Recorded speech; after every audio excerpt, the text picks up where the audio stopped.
to get here, regardless of what happens tonight, he's already proven he's going to be a formidable opponent for anyone in the future.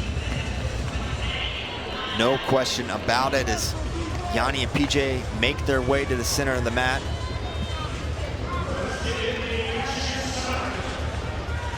And we are now underway. Match number 2, Yianni in the blue, PJ Duke in the red.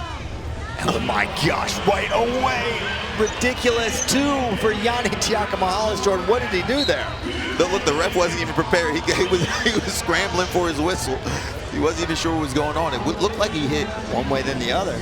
Right side single, backside duck under, and then a flea in the mat. Yeah, they're saying PJ was kind of running out of bounds, maybe got his head to touch. Yep. So that's going to give Yianni a chance to turn from the top position. And look, slaps on the gut right away. Surprisingly good defense from Parterre, but look, he's crawling forward. Remember we talked about alleviating the pressure? At some point, you got to try to work your way back inside. And just missing the gut wrench there, went out of bounds. Yianni up 3-0 in the first 25 seconds. Ooh, nice little misdirection from PJ.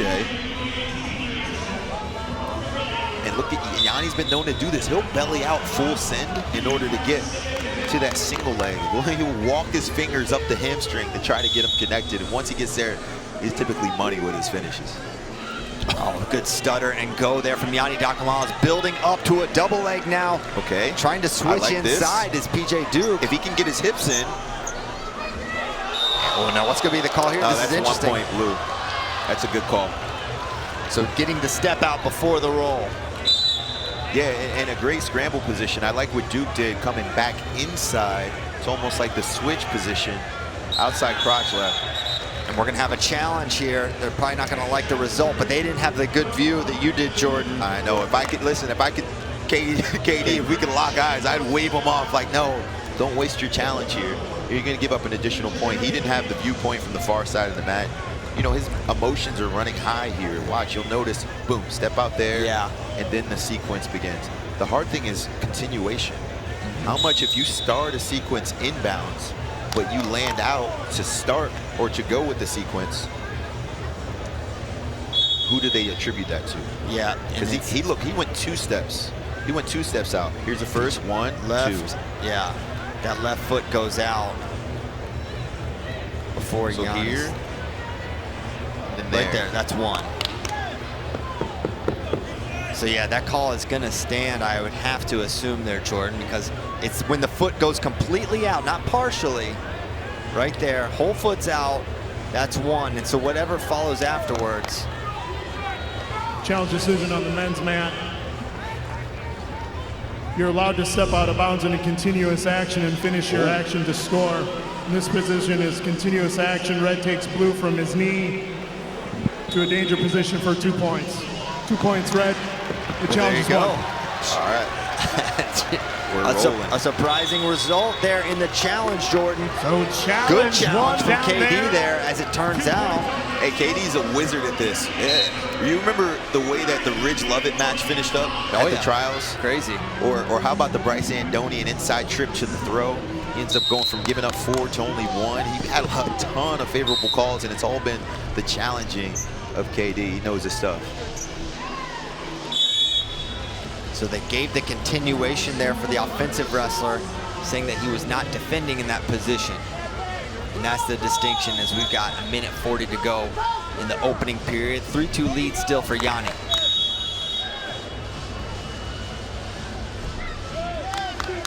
Like the leg swipe. Keep him at bay. Keep him off. PJ making quality adjustments. Again, you got to stop the 2-on-1. Takedown for Yianni Diakomihalis and 2 more. And he still got it. Look at him lacing it up. He's got it tight now. Can he get 1 more? No, they go out of bounds.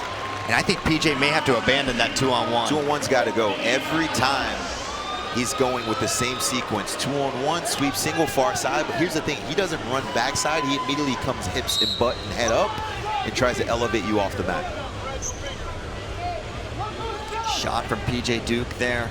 Here's the difficulty, though. How do you abandon your best tie? That is it. In the middle of a match, right? If someone was shutting down my double, I can't give it up. It's my thing, right? So that's a tricky adjustment that PJ has to make, and he's already down 7 points here.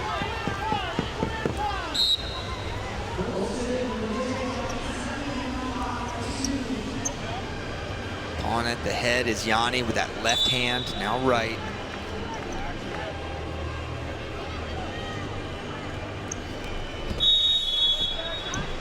Single leg for Yianni now, extended a little bit, looking to counter score is PJ Duke, but Yianni's a really tough guy to run around. He can wrestle from his knees very well. Tough guy to get a go behind on. And very long arms, too. You know, he feels comfortable with, he's got extremely flexible hips, can get his butt down to the mat, pivots well from his knees. And look at those heavy clubs. Yianni needs a second. Took a blow to the eye there, it seems. Back to center we go. 20 seconds left in this first period. 9-2 lead for Yianni. Back to the 2-on-1. Let's see. Yianni just cleared it that time. Underhook on the left side for Yianni. Pause at that right side single as time expires. 9-2 for Yianni. The leg lace, a big difference there. Exciting, exciting first period. Yianni continues to shine. And if you look over the corner of PJ Duke, you got Zane Rutherford in there. Someone that Yianni knows extremely well, but someone who also knows Yianni. You know, when it comes to tactics and strategy, providing a blueprint for how you should attack this match, there's probably no better person in the country than Zane Rutherford to be in your corner. No question, a great rivalry going back to their battles in 2019 at the US Open and Final X. And Final X Part 2 when that went to arbitration and they had a special wrestle-off. It was a whole thing. With Zane ultimately winning that spot. And now Zane trying to coach his pupil, PJ Duke, against that man, Yianni Diakomihalis. Second period underway.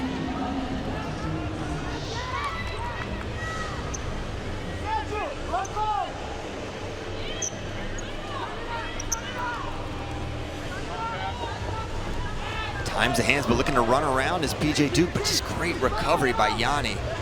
He's flattened out there. Can PJ exploit this position? It's a vulnerable position where PJ can usually score, but it's Yianni building up slowly. And look at him keep a hold of the leg, and that's nice. That's 2 points there. Great counter. And now could it be more? No. Great counter there from PJ Duke.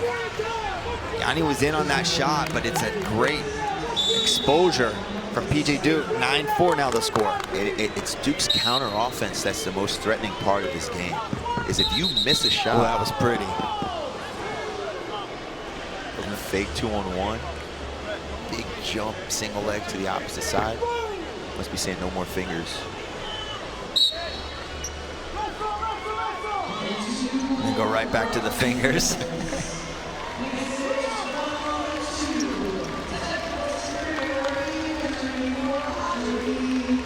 Of course, PJ Duke already made the U20 World Team a couple weeks ago. Had a very busy schedule. There's a single leg from PJ. He won the Open at U20s, won World Team Trials Seniors, and then won the World Team spot 2 weeks later, and now here at Final X. Very busy spring for PJ Duke. Yeah, but he wouldn't have it any other way. Exactly. This guy's been chasing down his goals for a long time again. Single leg for Yianni. This same position, he's able to lift, but that's going to be PJ Duke, I believe. Oh, they say 4 blue. I don't think so. 4 red, yes, for PJ Duke. And just like that, it's 9-8. Well, there's going to be a 1-point reversal here. Yes. So Yianni landing on top gets 1. Yianni's got to be careful here. Right? He's going full send with big leads. It's unnecessary. And I don't think the brick is, you know, Mike, Gray, and Yianni are having a discussion if they want to throw the brick. They're going to pull it back. I don't think that brick would have went their way. So a 2-point lead, especially when you have the lead. And now PJ has the criteria advantage with that 4. You don't want him within 1 point. I think it's very wise to not challenge that. Single leg again for Yianni, but looking to challenge here again. Tight front headlock here for PJ Duke. Can he run behind? Yes, he can. Forward! PJ Duke into the lead and 2 more. What's going on, Jordan? Yianni is either fatigued or losing his focus mentally, or both at the same time. You know, look at the crowd get on their feet. You know, Yianni's taking errant shots now. PJ's just pressured him, and he's gone from being really sharp to being really reckless, taking shots with his head down, getting caught in the front headlock position, and PJ was able to expose him there. You know, 5-point lead now. 2 more. If you're Yianni, you concede this match, right? You spend the rest of this match trying to be safe, try not to get hurt, and mentally start preparing yourself for match number 3. And after saying Yianni was our most impressive in match 1, for PJ Duke to put 17 points up and to seemingly have way too much for Yianni in this second period, my jaw's on the floor here, Jordan. This dude is unreal, man. He's unreal. Match 3, anyone? PJ Duke, Yianni Diakomihalis, round 3, coming at you. World team spot on the line. That's one of those matches, if you're Yianni, you want that one back, right? Errant shots late, got out of position, chased down positions you didn't necessarily need. And PJ Duke, man, he showed us something there. He's got the courage of a champion. He believes he can win. He doesn't believe that Yianni should be beating him. No. Right? Idols become rivals at this point in his career, and the crowd's behind him. They're rallying behind the 18-year-old. They want to see this guy win. It's incredible to watch him. Grew up right down the street from here. He's really close to home. He's got a lot of fans in the stands. What a match. My goodness. I mean, and it started great for Yianni. He looked outstanding. He was getting takedowns and leg laces. He was up 7 points. And you think if you're Yianni, you can just kind of pack it in there and get the win. But PJ just would not give up. He fought. What you got to say about PJ? He fought every position as hard as he could. And then there was Those were the difference makers, right? There was that one. It was the other one on the out of bounds where he went from giving up the push out to exposing Yianni for 2. And again, Yianni starts taking shots. And look, he's trying to build